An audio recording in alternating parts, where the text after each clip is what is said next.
Hello everyone, today I'm coming to you with a review of The Gentleman and His Vowsmith by Rebecca Ide.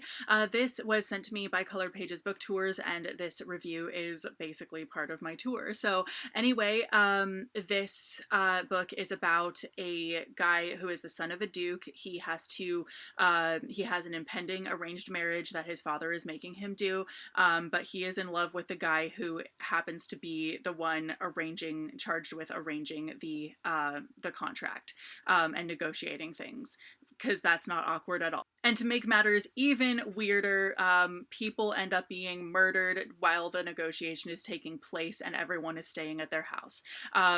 There does not appear to be any real connection between who is being killed. It's just whoever is in the house. And it seems like maybe this has something to do with the contract not supposing to be able to go through. So anyway, so our main character becomes besties with the woman he's supposed to marry, who also does not want to marry him just because she is Arrow Ace. Nick, our main character, and Dashiell, his love interest, do have a history. This is not the first time that they've dated. They dated like 7 years before this book takes place, and they broke up, presumably because neither of them thought that they had a future together, which they were basically right, because they have different standings in the world that they live in. Which, by the way, this is a very queer normative world. Even though this is a Regency era romance for all intents and purposes, it is very queer normative. There is a lot of queer stuff going on. It's not just our main characters by any stretch of the imagination. And I really liked that about it as well, that, you know, it had the forbiddenness of this romance had nothing to do with the fact that they are both men. However, I don't really, there are some things about the world building that I don't really understand still after having read this book, and that is that so they both have magical abilities, both of our main characters. One of them, you know, is the son of a duke, and the other one is not of any real noble significance. Yet they could have both had the same job that he has because of their magical abilities. So Dashiell is a Vowsmith, which is someone who magically, you know, does all the stuff on the contract. Or any kind, to authenticate any kind of contract, really.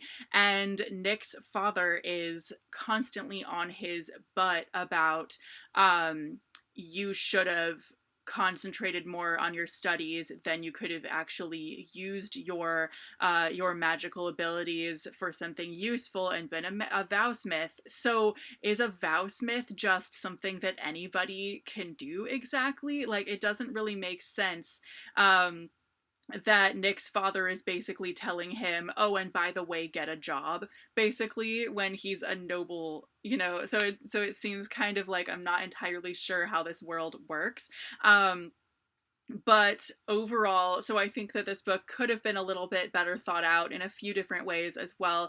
And then onto our murder mystery aspect, I think that that could have been done a lot better as well, just because we don't really get any real idea of who it might be. There are no suspects at any point. It's just kind of like, oh, and now this person's murdered. What on earth is going on? And there's no actual connection. They're not murdered the same way. They're not like nothing. And yet our main characters just kind of surmise that it must have something to do with the marriage contract, and that whoever is killing all of these people off, who are in their house, probably doesn't want it to go through. But so they start taking their matters into their own hands and investigating what is going on. But they don't have any real reason to actually think that that's what's going on. They just kind of think that, and they don't have any idea of who it might be. Nothing is thrown our way as to any kind of clues. And so I thought that that could have been made a lot more interesting in that way. And then So basically, overall, I think that this was a very good book. I did enjoy reading it. I did, however, think that it could have been thought out a little bit better. I think that some things could have been made a little bit more clear or more interesting, or and all of that. But I really liked the main characters. I really liked overall what was kind of going on, and I thought that it was great. And I like how everything did get resolved by the end. I definitely thought throughout the story, I thought that some things were going to end up being plot holes, but they weren't, and I thought that was great, that we had an explanation for everything. But anyway, if you've read this book and have any thoughts on it, let me know what your thoughts are in the comments, and I will see you very soon with a new video. Bye!